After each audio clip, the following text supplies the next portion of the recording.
آپ کس پہ آ رہے ہیں؟ پاکستانیوں پہ. کے پی کے کتنا تباہ ہو گیا. پنجاب میں سیلاب. کہہ رہے یورپ میں ایسا کچھ بھی نہیں ہے. تو وہ ثابت کرنا چاہ رہا ہے کہ اللہ یورپین سے خوش ہے, پاکستانیوں سے خوش نہیں ہے. سمجھ میں آ رہی ہے بات؟ وہ ثابت یہ کرنا چاہ رہا ہے کہ وہ اچھے لوگ ہیں, ہم سے کوئی جرم ہو رہا ہے جس کی وجہ سے ہم پہ یہ آفتیں آ رہی ہیں. جرم تو ہو رہا ہے, مانتے ہیں. سب سے بڑا جرم یہ ہو رہا ہے ڈیم کیوں نہیں بنائے. سب سے بڑا جرم یہ ہو رہا ہے کہ بارشیں اللہ کی رحمت ہیں, تو اللہ تو پانی ہمیں بے تحاشا دے رہا ہے, اتنا ان کو نہیں دیتا جتنا ہمیں دے رہا ہے. اللہ کو پتہ ہے یہاں آبادی بہت ہے, فیملی پلاننگ والے صبح و شام چیختے ہیں بچے زیادہ ہو رہے ہیں, کھاؤ گے کہاں سے. تو اللہ کہتے ہیں جہاں آبادی زیادہ ہے وہاں وسائل بھی زیادہ پیدا کر رہا ہوں. تو اب ہم نے اس پانی کو روکنے کا کوئی سیٹ اپ ہی نہیں بنایا ہوا. اتنے آسان سیٹ اپ ہے نا اس پانی کو روکنے کے کہ ہم کئی دہائیوں تک پانی پیتے رہیں اور کبھی کمی نہ ہو, اور صاف واٹر پانی ملے ہمیں. کنووں کی شکل میں محفوظ کیا جا سکتا ہے, تو زمین میں پانی سیو کیا جا سکتا ہے. لاہور میں ایسے کنویں آ رہے ہیں, لوگ دکھا رہے ہیں کہ دیکھو ہم نے اتنا پانی اس میں جمع کیا, سارا زمین میں چلا گیا, دوسرے کنویں سے نکل رہا ہے وہ. اور ڈیم بنا کے سیو کیا جا سکتا ہے. گاؤں دیہاتوں میں تو ہم نے دیکھا ہے بارشیں برستی ہیں, گھر بڑے بڑے ہوتے ہیں, ان کی شیٹوں پہ انہوں نے کرو میں شیٹیں ہوتی ہیں, ساتھ میں پائپ لگائے ہوئے ہوتے ہیں, سارا پانی گر کے پائپوں سے آ کے ٹینک میں جمع ہو رہا ہوتا ہے. وہ کہتے ہیں اسی پہ. بارش ایسی بڑی نعمت ہے کہ لوگوں کی فصلوں کے جو برساتی علاقے ہیں وہاں فصلوں کو ایک گھونٹ پانی نہیں پلانا پڑتا ان کو, بارشوں پہ پوری ان کی اکانومی کھڑی ہوتی ہے. خیر اس نے کمپیئر کیا کہ دیکھو یہ مسلمان ہیں اور یہ یورپین ہیں, یہاں کا حال دیکھو, مسلمانوں کا حال دیکھو. تو مسلمان احساس کمتری میں جاتے ہیں نیچے نا. واقعی یار اس سے یہ کیا کرتے ہیں, یہ لوگوں کو مرتد بناتے ہیں, مذہب سے ہٹاتے ہیں. اس طرح کے جو ولاگرز ہیں, غیر مسلم ہے وہ, میں بتاؤں گا نہیں کس مذہب سے اس کا تعلق ہے. اور اس کی پوری کوشش ہے کہ پاکستان میں نا مذہبی فسادات شروع ہو جائیں. دیکھو مذہبی فسادات شروع کرانے کا طریقہ کیا ہوتا ہے. فار ایگزامپل اگر آپ ہندو ہیں نا اور آپ چاہتے ہو کہ پاکستان میں مذہبی فسادات ہوں, تو آپ مظلوم بن کے دنیا کے سامنے آنا شروع ہو جاؤ. دیکھو مسلمان ہمارے ساتھ یہ کر رہے ہیں, دیکھو مسلمان ہمارے ساتھ یہ کر رہے ہیں. تو ہندو برادری جو ہے اس کے دل میں بلا وجہ کے شکوک و شبہات, حالانکہ وہ مندروں میں آرام سے جا رہے ہیں, وہ کھا رہے ہیں پی رہے ہیں, لیکن وہ بلا وجہ مظلومیت. اور پھر نتیجہ کیا نکلتا ہے, پھر مسلمان ادھر سے جواب دینا شروع کرتے ہیں, تم تو ایسے ہو, تم تو ایسے ہو. ہوتا یہ ہے کہ وہ ہندوؤں کی مظلومیت کی وجہ سے, ایسا نہیں ہے کہ ہندوؤں کو انصاف دلانا, این جی او سے پیسے لے کے وہ کام کر رہے ہوتے ہیں تاکہ ہندو مسلم فسادات شروع ہو جائیں. یہ ہوتا ہے دنیا میں. بعض عیسائی اب بلاگر بن کے یہ کام شروع کر دیا ہے. آپ مجھے بتاؤ پاکستان میں ہم جب سے پیدا ہوئے ہیں کبھی آپ نے مسلم عیسائی فسادات دیکھے؟ آپ لوگ بتاؤ مجھے. یہ میرا کلپ بنا کے چلا دینا, کیونکہ ایک بلاگر ہے وہ چاہ رہے کہ فسادات ہوں مسلمانوں میں اور مسیحیوں میں, کرسچینٹی میں اور مسلمانوں میں کیا ہوں, لڑائیاں ہوں. ابھی یہ شروع ہو گئی یہ تحریک, کیونکہ پاکستان پہ نا انہوں نے ہر طرح سے لڑوانے کی کوشش, کئی محاذوں پہ پاکستان میں لڑائیوں کی کوشش ہو رہی ہے. عوام کو حکومت سے لڑایا جائے, کے پی کے میں فسادات کروائے جائیں, بلوچستان میں الگ فسادات ہوں, سندھ میں الگ فسادات ہوں, کراچی میں ٹارگٹ کلنگ ہو, ہر سطح پہ. کیونکہ جنگ فیس ٹو فیس جنگ تو وہ ہار چکے ہیں بنیان مرصوص میں. جو بنیان مرصوص کا ہم نے جواب دیا ہے نا, تو جو ہماری فیس ٹو فیس لڑائی ہوئی ہے نا اس میں تو وہ شکست کھا چکے ہیں. اب ان کو پتا ہے کہ ان لوگوں سے سامنے آ کے لڑنا ہمارے لیے ممکن نہیں ہے. تو اب انہوں نے طریقہ یہ اختیار کیا ہے کہ جہاں جہاں لڑوایا جا سکتا ہے ان کو لڑواؤ, جہاں جہاں لڑوایا جاتا. جیسے انگریز جب ہندوستان میں آیا نا تو اس کو پتا تھا مسلمان اتنے پاورفل ہیں کہ یہاں میں نہیں چل سکتا, تو جب تک ان کو آپس میں لڑوایا نہ جائے تو یہ مسئلہ حل نہیں ہوگا. تو اس نے لڑوایا, مرزا غلام احمد قادیانی کو پیدا کیا, منکرین حدیث کو پیدا کیا انہوں نے, کچھ متشدد اہل حدیث, سب اہل حدیثوں کی بات نہیں کر رہا, ان کو بھی پروموٹ کیا اس نے, تقلید کے خلاف مناظرے. پھر ادھر سے کچھ لوگوں کو ادھر سے پروموٹ کیا, ان کی مخالفت. تو ایک ایسی جنگ شروع ہوئی جو اب تک ختم نہیں ہوئی ہے. برطانیہ تو چلا گیا لیکن ہمیں آپس میں لڑوا گیا. برطانیہ کے آنے سے پہلے یہ لڑائیاں ہندوستان میں نہیں تھی. نہ اہل حدیث, حنفیوں کا پھڈا تھا, اہل حدیث تو نہ ہونے کے برابر تھے, لیکن چلو جتنے بھی تھے تو یہ لڑائیاں نہیں تھی. بعض لوگوں کا کہنا یہ کہ تھے ہی نہیں, لیکن چلو بھائی ہوں گے, ہمیں کسی کے, وہ کہتے ہیں ہم تھے, واللہ عالم, جو بھی تھا, لیکن لڑائیاں نہیں تھی. دیوبندی بریلوی فرقے بھی نہیں تھے, سب ایک ٹریک پہ چلتے آ رہے تھے. اس نے آ کے ایسا لڑوایا کہ وہ لڑائی کا بیج ڈال کے چلا گیا. برطانیہ آرام سے ہندوستان تو چھوڑ گیا, مگر اب تک ہماری لڑائیاں ختم نہیں ہوئی. یہ اہل حدیث مسجد, یہ مسجد دیوبندی بریلوی, حنفی بریلوی, یہ مسجد حنفی دیوبندی. دنیا کے کسی ملک میں ایسا نہیں ہوتا کہ مسجدوں کے نام مسلکوں پر ہوں, لیکن پاکستان میں ایسا ہوتا ہے, انڈیا میں بھی ایسا ہوتا ہے. کیوں ہوتا ہے ایسا؟ اس لیے کہ ہم پہ حکومت کس نے کی ہے؟ بولو نا, انگریزوں نے. تو یہ خوب سمجھ لو, ہر چیز میں مولویوں کو ملامت مت کیا کرو. کچھ کام گورا کر کے گیا ہے تو اس میں وہ ایسے مولوی اس نے پیدا کیے ہیں کہ لڑائیں امت کو, تو لڑا دیا اس نے, اور ابھی بھی یہ کام وہ کر رہا ہے. تو اسی میں یاد رکھو, ہمارے ملک میں نا اب کچھ ایسے فسادات شروع کروانے کے لیے کچھ ولاگرز کام کر رہے ہیں. وہ کیا کریں گے, جیسے فار ایگزامپل کوئی ہندو ہے یا کوئی عیسائی ہے, یعنی مسیحی ہے, وہ مظلومیت شروع کر دے گا کہ پاکستان میں ہمارے حقوق نہیں مل رہے, پاکستان میں عیسائی محفوظ نہیں ہیں, پاکستان میں مسیحی برادری کے ساتھ یہ ہو رہا ہے. تو مسیحی لوگ سمجھتے ہیں کہ یہ ہمارا مسیحا آ گیا. میں نے جب یہ ولاگز ایک دن نہیں, ہر ڈیلی بیسس پہ آ رہا ہے, یہ کلپ آ رہے ہیں ایسے لوگوں کے. ابھی ایک نیا فتنہ کھڑا ہونے والا ہے. میں نے اپنے آس پاس لوگوں سے پوچھا, جب یہ ولاگنگ زیادہ ہوئی نا, ایک بندہ بار بار یہ کہ مسیحی برادری محفوظ نہیں ہے, وہ مسیحیوں کا مسیحا بنا ہوا ہے. آپ مجھے ایک بات بتاؤ, جب سے ہم یہاں رہ رہے ہیں کبھی آپ نے مسلم مسیحی فسادات دیکھے؟ کبھی دیکھے زندگی میں؟ ہمارے کلاس فیلو مسیحی تھے, بڑے آرام سے کھیلتے بھی تھے, ہم دوستیاں بھی تھیں. مذہب میں بھائی ہم الگ ہیں, ہم مسجد جاتے ہیں, وہ کہاں جاتے ہیں؟ چرچ. نہ ہم نے کبھی ان پہ طنز کیا, آج تک نہیں ہوا. انڈیویجولی کسی کا کسی سے جھگڑا ہوا ہو تو بھائی وہ جھگڑا اٹھا کے آپ, اب اس نے ولاگ بنایا کہ دیکھو چرچ کے اوپر الصلاۃ والسلام علیک یا رسول اللہ, کوئی مسلمان لکھ کے چلا گیا ہے, اس کا مطلب مسیحی برادری پاکستان میں محفوظ نہیں ہے. ارے چرچ پہ جس نے لکھا ہے تو اس لکھے ہوئے کو پکڑو, اس کے خلاف کیس کرو, تھانے میں جاؤ. یہ کہ آپ نے ولاگ بنا کے پوری امت میں آگ لگا دی. خوب سمجھ لو, ایسے لوگ باہر کے سے پیسے لے کے ملک میں فسادات کروا رہے ہوتے ہیں. اور مسیحی برادری کو بھی میں کہتا ہوں, یہ لوگ تمہارے خیر خواہ نہیں ہیں, یہ تمہیں مسلمانوں سے لڑائیں گے, اور یہ خود باہر بیٹھے ہوئے ہوتے ہیں, اندر نہیں ہوتے. وہاں سے ان کو پیسہ ملتا ہی اسی بیس پہ ہے کہ اپنے آپ کو مظلوم ثابت کرو تاکہ لڑائیاں شروع ہوں. اور ہوگا یہ کہ ابھی ٹک ٹاک پہ لڑائی شروع ہوگی. پہلے تو ٹک ٹاک پہ ایسے ولاگنگ آئے گی, نیچے مسلمانوں نے برا بلا کہا ہوا ہوگا, پھر مسیحی لوگ مشتعل ہو کے وہ برا بلا کہیں گے. اصل جنگ کیا تھی, کس نے یہ بیج بویا تھا لڑائی کا, وہ سب بھول جائیں گے, اور ایک ایسی لڑائی شروع ہوگی جو قیامت تک ختم ہونے والی نہیں ہوگی. تو یہ سیٹ اپ چلتا ہے. سمجھ رہے ہو کہ نہیں سمجھ رہی بات؟ میں نے پتہ نہیں یہاں کہاں سے آگے, میں بیان کچھ اور کر رہا تھا, یہ لڑائی کی بات کہاں سے آ گئی, یہ آپ کیوں بٹھائے میں؟ ہاں, اصل بات یہ چل رہی تھی. تو وہ اس پہ ولاگ بنا رہا تھا کہ دیکھو یورپ میں یہ ہو رہا ہے, یہاں عیسائی لوگ رہتے ہیں تو کوئی ایسا سیلاب نہیں ہے, کوئی ایسا زلزلہ نہیں ہے, اور KPK میں دیکھو, پنجاب میں دیکھو, سیلاب سے تباہ کاریاں اور یہ اور وہ, اور اس کا مطلب کس کے ساتھ ہے؟ خدا ان کے ساتھ ہے. تو خوب سمجھ لو, یہ تو قدرتی حادثے ہیں. سیلاب کہیں بھی آ سکتا ہے, زلزلہ کہیں بھی آ سکتا ہے. باہر ملکوں میں بھی بہت آتے ہیں, زلزلے آتے ہیں.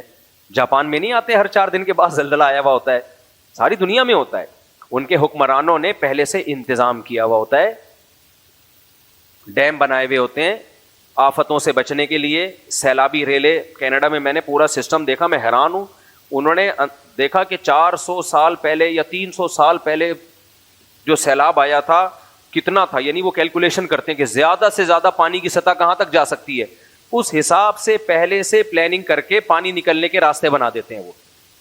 تو جو قوم بھی پلاننگ کرتی ہے بھائی, دنیا دارالاسباب ہے, جو مصیبت سے بچنے کے اسباب اختیار کرے گا وہ بچے گا, جو اسباب اختیار نہیں کرے گا وہ کتنا ہی نیک پرہیزگار ہو وہ مرے گا. کیا خیال ہے؟ اب مجھے ایک بات بتاؤ, رات کو آپ چولہا بند کیے بغیر, بعض خواتین کیا کرتی ہیں, چولہے میں گیس آ رہی ہے تو چولہا جل رہا ہے, گیس چلی گئی اور بٹن آن ہے. اسی طرح بہت گھروں میں ایسے حادثے ہوئے, بٹن آن ہے.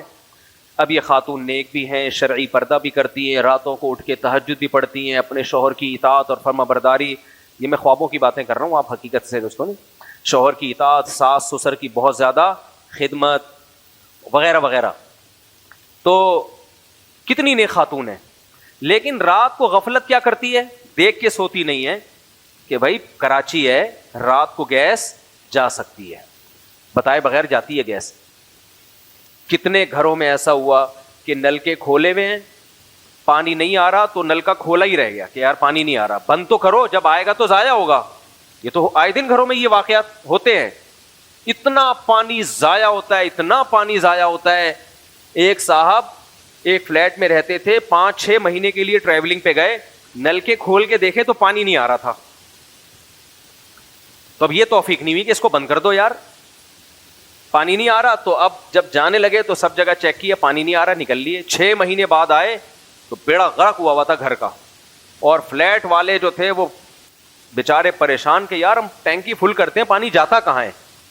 عاملوں کی چاندنی ہو جاتی ہے, لوگ سمجھتے ہیں جنات کا اس گھر میں اثر ہے. کتنی بڑی غفلت. تو اب خواتین کیا کر, کوئی خاتون ہو بہت نیک, پرہیزگار, تہجد گزار, شوہر کی اطاعت فرما بردار, ساس سسر کی خدمت کرنے والی, بچوں کو محبت سے پالنے والی, بات بات پہ چمیٹے, تو بات بات پہ بچوں کو چمیٹے نہ لگانے والی, سمجھ رہے. بات بات پہ بعض خواتین جو میرا بیان نہیں سن رہی, بچوں کے ساتھ بھی بہت ظلم کرتی ہیں ماں ہونے کے ناطے, کہ میں ماں ہوں. بھائی تم ماں کا مطلب یہ تھوڑی ہے کہ جب چاہو منہ پر چپیٹ لو, گھوم جاتا ہے پورا بیچارہ. اپنا غصہ شوہر پہ آ رہا ہے, نکالا کس پہ جا رہا ہے, بچوں پہ. اس کے ہاتھ سے گلاس ٹوٹ گیا تو اس کو ایسے تانے مل رہے ہیں, چھوڑو چھوٹا بچہ ہے, گلاس ٹوٹ گیا کیا ہو گیا بھائی, وہ ٹھوکر لگی گر گیا تو ایک تو وہ گرا ہے, اوپر سے پیچھے سے ایک چماٹا آئے گا, اندھا ہے دیکھ کے نہیں چلتا. عورت اپنے ہاتھوں اپنے بچوں کے, اپنی زبان سے اپنے بچوں کے اخلاق کو خراب کرتی ہے. بیٹیوں کے اخلاق کو بھی بعض خواتین, میں بار بار کہہ رہا ہوں ان خواتین کی بات کر رہا ہوں جو بیان نہیں سن رہی, کیونکہ بہت زیادہ نیگیٹو کمنٹس آتے ہیں کہ یہ ہمارے ہی پیچھے پڑا رہتا ہے, عورتوں کے خلاف ہے یہ آدمی. تو بھائی جو بات ہوگی وہ تو بتائی جائے گی نا, مکھن لگانے کے لیے تھوڑی بیٹھا ہوں میں یہاں پہ. جب تربیت کرنی ہے تو جو چیز سوسائٹی میں بری ہوگی اس کو برا کہا جائے گا, چاہے مرد میں ہو چاہے عورت میں ہو. عورت کے لیے جائز نہیں ہے کہ اپنے بچے کو بلا وجہ ٹارچر کرتی رہے. خاص طور پہ بیٹیاں بہت ظلم کا شکار ہوتی ہیں, ماؤں کا بہت ٹارچر کرتی ہیں. جب بچی تھوڑی سمجھدار ہو جائے نا تو وہ تو بیچاری غلطیاں کرتی ہے, معصوم ہو تو مائیں ہو تو ڈانٹتی رہتی ہیں, تانے دیتی رہتی ہیں. ایک سائیکولوجسٹ نے بتایا کہ بہت ساری بچیاں جو پاگل ہوئی ہیں نا, سب بچیاں نہیں بھائی, ماں سے بہتر کوئی رشتہ نہیں ہوتا, لیکن بہت ساری بچیاں جو دماغی مریض بنی ہیں, ان کی ہسٹری میں جب گئے چیک کیا تو ان کی ماؤں کا ہاتھ تھا اس میں. کیا مطلب؟ ایسا نہیں ہے ماں کو ان سے نفرت تھی, ماں کو تربیت کرنی نہیں آتی. وہ سمجھتی ہے ہر وقت ڈانٹ ڈپٹ اور تانے کوسنے دینے سے بچے کی تربیت اچھی ہو جاتی ہے, حالانکہ اچھی نہیں ہوتی, بچہ بد اخلاق ہو جاتا ہے. پھر بیٹیاں ماؤں کے سامنے زبان چلانا سیکھ جاتی ہیں. جب ایک دفعہ ماں کے سامنے زبان چلانا سیکھ گئی, زبان کھل گئی تو احترام ختم. پھر مائیں اور ڈپریشن میں جاتی ہیں, پھر اور تانے دیتی ہیں, پھر وہ اور ڈپریشن میں جاتی ہیں, پھر وہ اور تانے دیتی ہیں. میں نے ایسے ایسے گھروں میں فسادات دیکھے ہیں کہ بچیوں کو ماؤں کے سامنے زبان چلاتے ہوئے کہ آدمی کانوں کو ہاتھ لگا لیتا ہے. ماں بچی کو کہہ رہی ہے بدتمیز, تو بیٹی کہہ رہی ہے تم ہو بدتمیز. اللہ کی پناہ, یہ جملہ زبان سے نکالنا بھی ٹھیک نہیں ہے, لیکن صرف یہ بتانے کے لیے کہ ماں پہ کیا قیامت گزرتی ہوگی جب بیٹی ماں کو بدتمیز کہہ رہی ہو. تو یہ ایک دم سے نہیں ہو جاتا. اتنا ٹارچر, اتنا, یا تو تربیت ہی نہیں کی ہوتی, بے لگام چھوڑ دیا گیا ہوتا ہے, یا تربیت میں اس کو ایسا کہ تانے ہر وقت کے تانے, ہر وقت بے وقت نصیحتیں, ہر وقت بدتمیزیاں, یہ اس سے بچے بگڑتے ہیں. تمیز, پہلے آپ خود تمیزدار بن جاؤ بھائی, تمیزدار بن جاؤ تو بچے وہی چیز سیکھیں گے جو آپ. برے ماحول سے بچاؤ اس کو اور گھر میں تمیز کا ماحول پیدا کر دو, بچے کیا پیدا ہوں گے, پیدا ہوتے ہی آداب. وہ میں نے بتایا تھا نا, کیا کرے بات سے بات. وہ ایک کیپسول کھلا دی ایک پریگننٹ خاتون کو نا, ڈاکٹروں نے ایک دوا ایجاد کی کہ وہ جب دوا کھلائی جائے گی نا تو بچہ پیدا ہوگا تمیزدار. تو سائنسدانوں نے تجربہ کیا ایک خاتون کو. یہ مجھے سنایا کس نے, میں جامعۃ الرشید میں بچوں کو پڑھاتا تھا, چھوٹے بچوں کو. ایک استاذ تھے, وہ میرے سامنے بیٹھے ہوتے تھے, وہی سیکشن بچوں کا, یعنی 20 سیکشن سمجھ لو, وہی کلاس ہے, وہی کتاب ہے, اور وہ ہر وقت مرغا بنا کے رکھتے تھے. اب تو بہت سخت پابندی ہے, ہر طرح کے مدرسوں میں بہت کیمرے لگ گئے نا. تو میں دیکھتا تھا یار وہ اتنی سختی سے پڑھاتے ہیں, اور کہتے تھے سختی کے بغیر بچے پڑھتے نہیں. اچھا میں پڑھاتا تھا, ان کو ہنسی مذاق میں پڑھ لیتے تھے, نمبر اچھے آتے تھے ان کے. تو مجھے تو تجربہ ہوا بچوں کو پڑھا کے کہ سختی کے بغیر بھی بچے بڑے آرام سے پڑھ سکتے ہیں. یہ آپ کی اپنی بد اخلاقی ہوتی ہے, خود آپ بدتمیز ہوتے ہو, آپ سمجھتے ہو کہ بدتمیزی کے بغیر کوئی کام ہو نہیں سکتا, تو بہت سارے کام بڑے تمیز سے ہو جاتے ہیں, آپ تمیزدار ہو. اگر ہاں کبھی کبھار تھوڑی بہت سختی کی نوبت آتی ہے, وہ تو ٹھیک ہے, ضروری ہے. تو وہ میں نے جو ہے نا, ایک دن میں نے بچوں سے کہا چلو یار میں تو تم لوگ کو ہنساتا ہوں, آج تمہارے پاس کوئی لطیفہ ہے تو سناؤ. یہ پڑھائی بھی ہو رہی ہے اور لطیفے بازی بھی ہو رہی ہے, بچے ایسے ہی پڑھتے ہیں. اب ہمارے یہاں کیسے پڑھایا جاتا ہے چھوٹے بچوں کو, ایسے قاری صاحب نا یوں کر کے بیٹھا چنگیز, اور اسکول ٹیچر بھی ایسے ہی ہیں. ابے ایسے بچہ تھوڑی پڑھے گا یار. تو میری کلاس میں بچے انتظار کرتے تھے کہ پڑھانے کے لیے آؤں میں. تو میں نے بچوں سے کہا تم کوئی لطیفہ سناؤ. ایک بچے نے ایسا لطیفہ سنایا بھائی, یہ اس بچے کا لطیفہ ہے جو میں ابھی آپ کو سنا رہا ہوں. کہتے ہیں استاد جی مجھے اس وقت اندازہ ہوا کہ بچے کتنے ہوشیار ہیں. حالانکہ چھوٹے چھوٹے بچے تھے. چھوٹے بچے کو تو پریگننسی کا نہیں پتا ہوتا, ان کو تو ماؤں نے سکھایا ہوا ہوتا ہے پری دے کے چلی گئی تھی, اور اس طرح کی باتیں کر رہے ہوتے ہیں بچے. آج کل کے بچے آپ دیکھو. تو ایک چھوٹا سا بچہ تھا, اعدادی اول ہوتا ہے نا, اس کے بچے نے کہا استاد جی ایک سائنسدانوں نے نا کیپسول ایجاد کیا کہ کسی ماں کو کھلایا جائے گا تو بچہ کیسا پیدا ہوگا, تمیزدار. پہلے تو میں حیران ہوا یہ کتنا بدتمیز بچہ پیدا ہوا ہے یار, اس کو بھی سے پتا ہے کہ پریگننسی کیا ہوتی ہے. خیر میں نے کہا پتا ہے تو بتا بھائی. کہتا ہے تو بچہ جیسے ہی وہ ایک کیپسول کھلایا, بچہ پیدا ہوا, پیدا ہوتے ہی آداب. یہ اور وہ ایسا اسٹائل مار رہا تھا نا, وہ چھوٹا بچہ ایسے ایسے گردن ہلا رہا تھا, یہ خاص اسٹائل سے گردن ہلا رہا تھا, کہہ رہے آداب آداب. تو میں نے کہا یار پھر کیا ہوا, کہہ رہے ہیں استاد جی پھر انہوں نے سوچا کہ یہ تو بڑا زبردست کامیاب تجربہ ہوا. ایک خاتون کو اکٹھے 8-10 کیپسول کھلا دیے. جب ایک کیپسول سے اتنا تمیزدار پیدا ہو رہا ہے تو 10 کیپسول کا کیا نتیجہ نکلے گا. 8-10 کیپسول کھلائے, بچہ پیدا ہی نہیں ہو رہا. 1 مہینہ اوپر ہو گیا, بچہ نہیں پیدا ہو رہا. الٹرا ساؤنڈ کیا, پتا چلا 2 بچے ہیں, ہر ایک دوسرے سے کہہ رہے پہلے آپ. وہ کہہ رہے نہیں. اچھا اس نے ایسی باڈی لینگویج تھی نا اس بچے کی, کہہ رہے نہیں پہلے آپ. وہ کہہ رہے نہیں پہلے. ایسی باڈی لینگویج بنائی اس نے, وہ کہہ رہے پہلے آپ. کہہ رہے 1 مہینہ ہو گیا اسی تمیز میں مارکیٹ میں آئے نہیں. ارے بھائی تو یہ پھر وہی موضوع چینج ہوتا ہے میرا. ہاں بات یہ چل رہی تھی, دائیں بائیں ہم جاتے رہتے ہیں. آپ لوگ بھی تو بچے ہی ہیں نا, اسے گپ شپ والے ماحول میں بیان ہو جائے تو اچھا ہے نا. کیا خیال ہے, ٹاپک سے ہم ہٹ جاتے ہیں تو کوئی اتنی ٹینشن نہیں لینا. ٹینشن سے بری دنیا میں کوئی چیز نہیں ہے.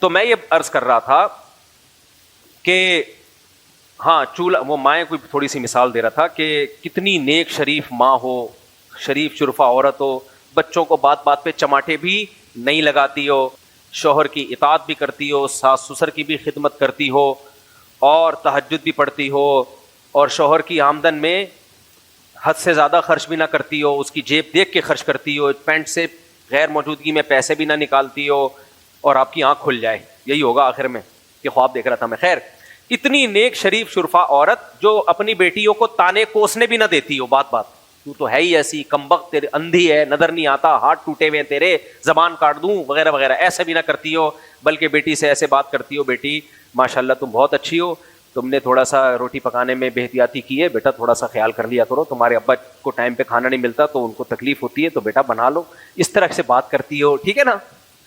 تو ایسی نیک جو جنتی ہونے کی ساری علامتیں پائی جاتی ہیں اس میں, ساری علامتیں, لیکن اس کے اندر ایک فالٹ ہے کہ غفلت اتنی ہے کہ کوائل جلائی مچھر والی, اس کو سمجھایا جاتا ہے بھائی کم سے کم بستر سے 2 میٹر دور رکھو. بعض دفعہ سوتے ہوئے لحاف کھسک کے ادھر چلا جاتا ہے, اس میں آگ لگنے کا چانس ہے. جب بائک پہ پیچھے بیٹھو اپنے ہسبینڈ کے ساتھ, کیونکہ تم نیک ہو, ہسبینڈ کے علاوہ کسی اور کے ساتھ تم بیٹھو گی نہیں, تو پورے برقعے کو, چادر کو اچھی طرح سمیٹو. اس میں اللہ پہ توکل, یہ توکل جائز نہیں ہے کہ اللہ بچانے والا ہے, جس دن موت آنی ہے وہ تو آئے گی ہی. بھائی کتنی خواتین ہم نے دیکھی ہیں دوپٹہ ان کا یا برقع اس میں پچھلے پہیے میں پھنس جاتا ہے, چین میں پھنس جاتا ہے, پورا سمٹ کے بیٹھو اچھی طریقے سے, کوئی چانس ہی نہ رہے برقعے کا یا چادر کے سمٹنے کا. جب چولہے پہ کوئی کام کرو تو اپنے جو سر کی چادر ہے اس کو اتار کے تھوڑی دیر کے لیے, تقویٰ اتنا ہے کہ وہاں بھی چادر لٹکی ہوئی ہے. اب بھائی وہ چادر فوراً آگ پکڑے گی, دوپٹہ کیا پکڑے گا, ذرا سا کھسک کے ادھر چلا گیا آگ پکڑے گا وہ. تو یا تو اس کو اچھی طرح لپیٹ لو یا تھوڑی دیر کے لیے کچن میں اتار کے باہر رکھ لو. میرے والد صاحب اس پہ بہت سخت ہے. گھر کی مستورات, وہ کیونکہ پاکستان نیوی میں تھے نا, تو فوجی لوگوں کے پھر بھی تھوڑا ڈسپلن ہوتا ہے ان کی زندگی میں, تو بہت خلاف تھے کہ کچن پہ کوئی کام کر رہا ہو اور چادر لٹک رہی ہو, وہ بہت اس کے خلاف تھے. بھائی چادر آگ پکڑنے میں سیکنڈ بھی نہیں لگتے, کچھ نہیں تو آپ کے بال تو جلیں گے. تو لیکن جو تقویٰ للہیت اتنی ہے کہ کچن میں بھی ایسا نہ ہو کہ کسی کی نظر پڑ جائے تو پوری چادر لٹکائی ہوئی ہے نا, نہ دائیں سے کسی کی نظر پڑے نہ بائیں سے. نظر تو واقعی نہیں پڑے گی, لیکن آپ کی چادر چولہے سے آگ بولو پکڑے گی.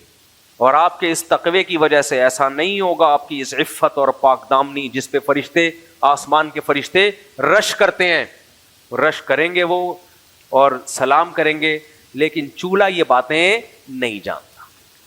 سمجھ, گیس کو یہ چیزیں بولو نا نہیں پتہ ہے. گیس بڑی خطرناک چیز ہے بھائی, وہ نیک اور برے کو نہیں دیکھتی ہے.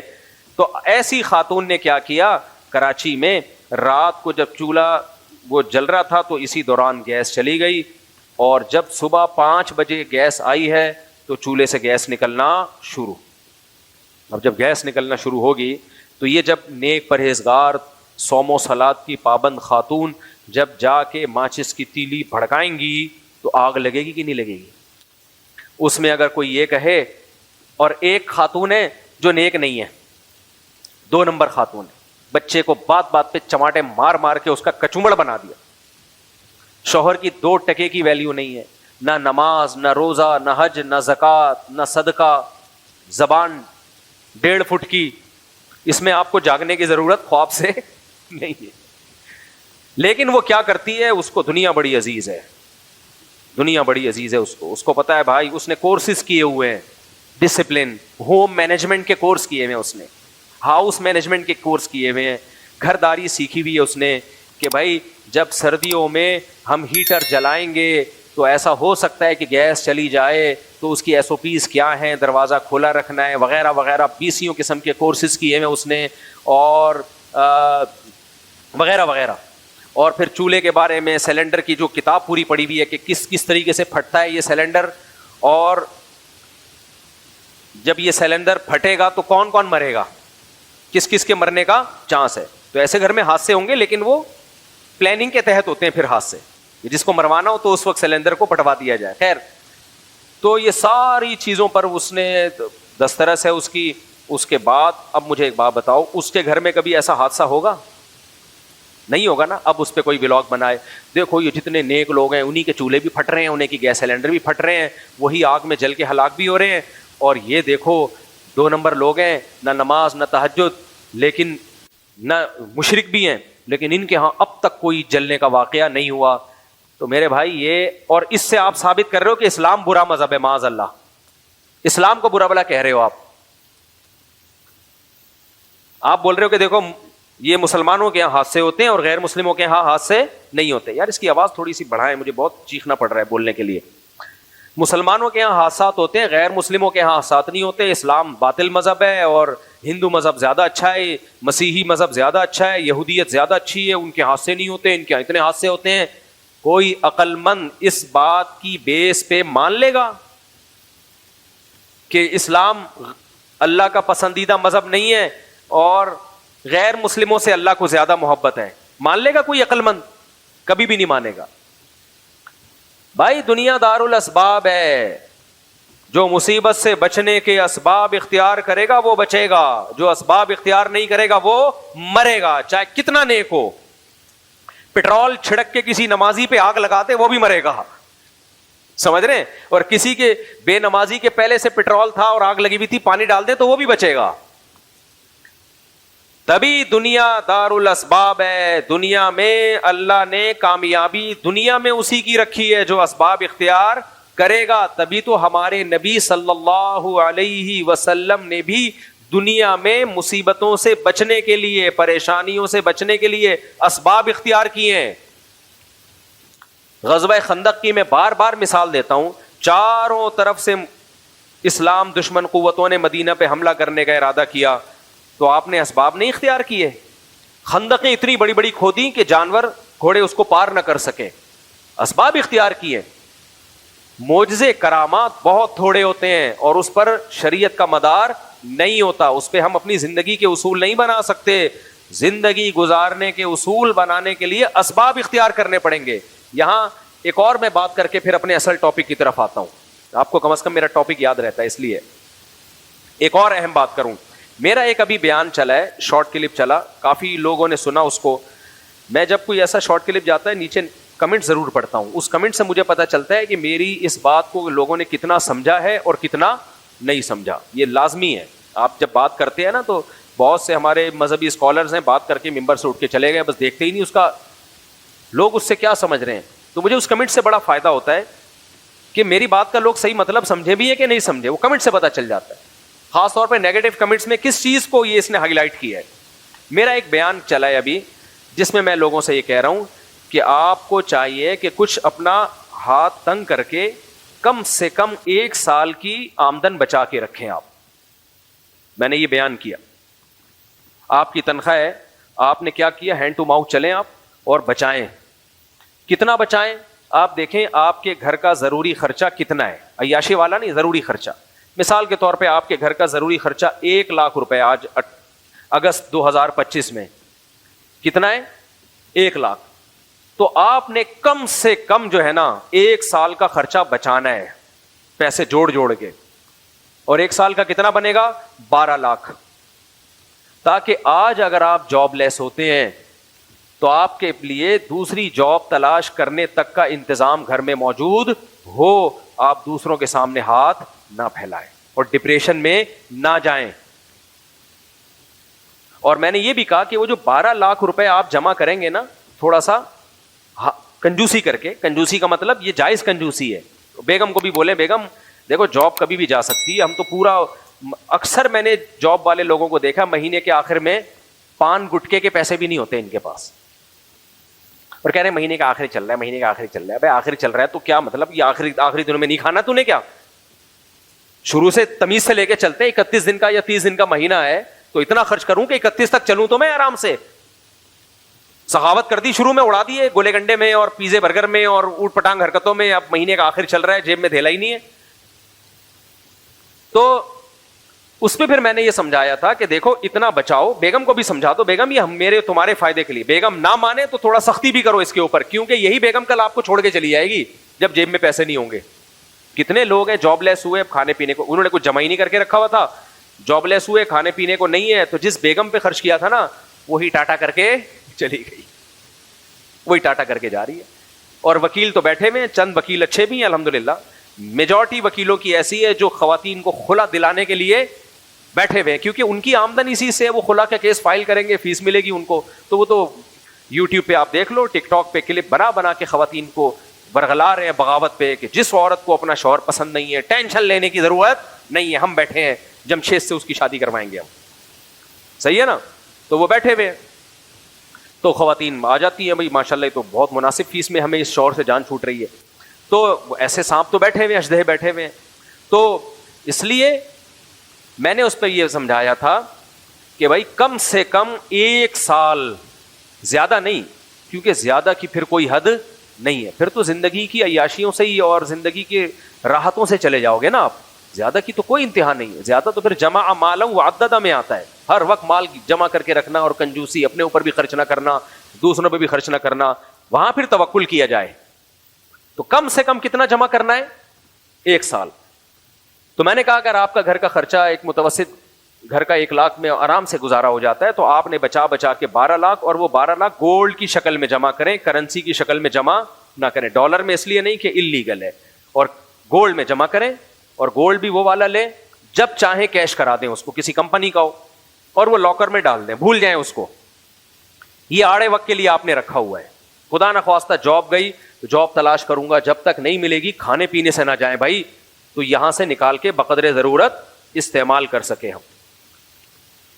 تو اس پہ لوگوں نے کہا لو، کبھی کیا کہتا ہے، کبھی یہ مفتی کی سمجھ میں نہیں آتا، کبھی کہتا ہے ذاتی گھر بھی مت بناؤ، اللہ پہ توکل کرو، کبھی کہتا ہے جوڑ جوڑ کے 1 سال کا پیسہ جمع کرو، سمجھ میں نہیں آتا کبھی کیا کہتا ہے. اور کچھ لوگوں نے کہا لو، اللہ پہ توکل کہاں گیا، علماء کو تو چاہیے لوگوں کو اللہ پہ اعتماد. اور یہ کل کی بات ہے، کل کے کمنٹ سے میں نے اسکرین شاٹ بھی لیا ہوا ہے، اسکرین شاٹ کی. میں نے سوچا تھا وہ کمنٹس پڑھ کے سناؤں گا، لیکن میری بات پہ یقین کر لو یار، ٹائم لگے گا نا، کمنٹس پڑھ کے سناؤں گا میں. ایک نے کہا کہ کچھ لوگ ایک طرف کو، کچھ بالکل دوسری طرف. کچھ کہہ رہے ہیں لو، علماء کو تو چاہیے توکل سکھائیں، اور یہ لوگوں کو کہہ رہا ہے جمع کر کے رکھو، 1 سال کا جمع کر کے رکھو، اور اللہ سے ہونے کا یقین یہ پھر کیسے لوگوں کے دلوں میں آئے گا. اور کچھ کہہ رہے ہیں لو، ذاتی گھر کے بارے میں تو کا فکر نہیں کرو، اور جوڑو نہیں پیسے، سواری پہ بھی پیسہ خرچ کرو، خوراک پہ بھی پیسہ، کھاؤ پیو موج مستیاں کرو، کل کی فکر مت کرو. لو کیسی باتیں کر رہا ہے. تو لوگ کچھ نے کہا نہیں زبردست. ایک نے تو لکھا کاش مفتی صاحب یہ بیان میں پہلے سن لیتا تو آج روڈ نہ ناپ رہا ہوتا. کہہ رہا ہے میرے ساتھ یہی ہوا ہے، میری تنخواہ تھی اچھی، کھاتا پیتا تھا، ساری اڑا دیتا تھا میں، ایک دن جاب لیس ہو گیا تو 0 پہ آ گیا میں. کہہ رہا ہر جگہ سے دھکے کھانے، کاش پہلے پتا ہوتا تو یہ دن نہ آتے. تو یہ بہت اہم بات ہے، اس کو خوب اچھی طرح سمجھو. توکل اتنی ہلکی چیز نہیں ہے جس کو سمجھ لینا اتنا آسان ہو.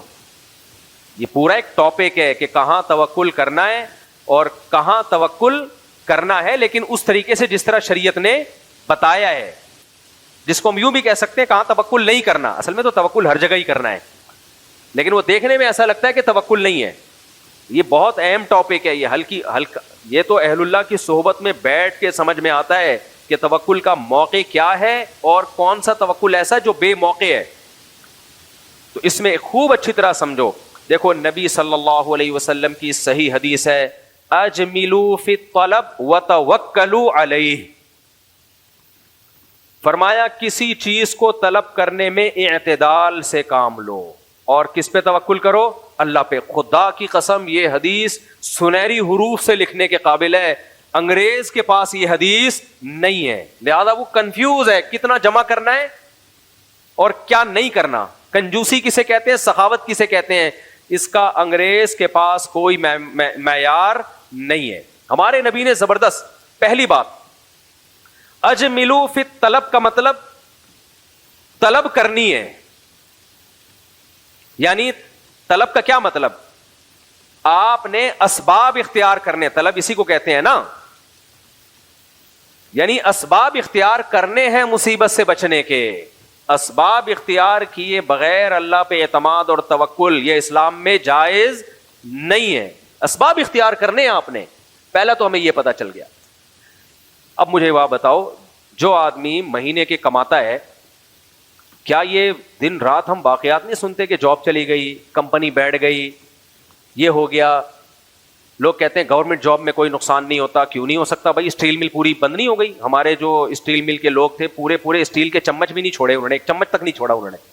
اسٹیل مل کو جب کھانا شروع کیا، وہاں جو لوگ بھی بڑے لیول پہ لوگ تھے تو کیسا کھائیں؟ جو کپ تھے نا، کپ وہ بھی گھر لے گئے. تو پھر ان کی تنخواہیں رکی ہیں. میں نے تو روڈوں پہ گھومتا ہوئے دیکھا ہے ان کو. آپ کے ساتھ بھی حادثہ ہو سکتا ہے، آپ جاب کے قابل ہی نہ رہیں. BCO قسم کے معاملات ہو سکتے ہیں. اس کی آواز میں نے کہا تھا تھوڑی سی بڑھا دیں. تو طلب کرنا ہے، مصیبت سے بچنے کے اسباب بولو اختیار کرنے ہیں. تو مصیبت میں یہ بھی ہے بھائی، یہ دن رات ہم سنتے ہیں جاب گئی روڈ پہ آ گئے. کیا آپ نے انتظام کیا ہوا ہے پہلے سے اس کے لیے؟ تو اگر آپ سرے سے انتظام کرنا ہی چھوڑ دیتے ہو اور پھر کہتے ہو اللہ کھلائے گا اللہ پلائے گا، یہ وہ توکل ہے جس کی شریعت نے آپ کو اجازت نہیں دی. یہ ایسا ہی ہے جیسے رات کو گیس کا چولہا آپ نے جلا چھوڑ دیا کہ صبح جب گیس آنے سے پہلے ہم اڑ جائیں گے، حالانکہ آنکھ نہیں کھلی. تو یہ وہ توکل ہے جس کی اللہ نے آپ کو اجازت نہیں دی. نبی صلی اللہ علیہ وسلم نے ارشاد فرمایا، رات کو چراغ گل کر کے سویا کرو، فَإِنَّ الْفُوَيْسِقَةَ تَضْرِمُ النَّارَ عَلَىٰ أَهْلِهَا. اس لیے کہ جو فاسق جانور ہے نا، چوہا، وہ بعض دفعہ چراغ گرا کے آگ لگا دیتا ہے. حالانکہ ایسے واقعات بہت کم ہوتے ہیں. کتنا امکان ہے اس کا؟ بھائی چراغ دور رکھا ہوا ہے, اگر گر بھی جائے گا تو زمین میں گرے گا نا, آگ بجھ جائے گی. لیکن 1% چانس کو بھی برداشت نہیں کیا گیا. بھائی چوہا آئے گا, ہو سکتا ہے گھسیٹتا ہوا لے جائے اس کو, آپ کی چادر کے قریب کر دے اس کو. تو نبی صلی اللہ علیہ وسلم کی صحیح حدیث ہے, احتیاط کیا ہے, رات کو آپ نے چراغ کو بند کر دینا ہے. اب دیندار لوگ کیا کر رہے ہوتے ہیں, کما رہے ہیں, کھا رہے ہیں. میں نے ایسے بہت سارے لوگ دیکھے ہیں, بھائی کل اللہ کھلائے گا, اللہ بہت بڑا ہے. کل کی ہم نے کبھی سوچی, جس خدا نے آج ہمیں, ہمارے یہاں نا ڈائلاگوں پہ پورا دین چل رہا ہے, ڈائلاگوں پہ. تبھی تو دیندار لوگ بدنام ہیں دنیا میں. یار ان کی کوئی بات نا لاجک کی نہیں ہوتی, پھینک رہے ہوتے ہیں بیٹھ کے. توکل کا وہ مفہوم بیان کریں گے کہ آپ ایسے ایسے واقعات توکل کے, آدمی کہے گا یار یہ تو ہم افورڈ ہی نہیں کر سکتے. اسباب کی نفی پہ جب آئیں گے تو ایسے کہ ایک صاحب کہنے لگے اگر ہمارا ایمان مضبوط ہوگا ہم بجلی کے اس میں سوراخ میں ہاتھ دیں گے, بٹن دبائیں گے, اگر ایمان مضبوط ہے تو کرنٹ نہیں لگے گا.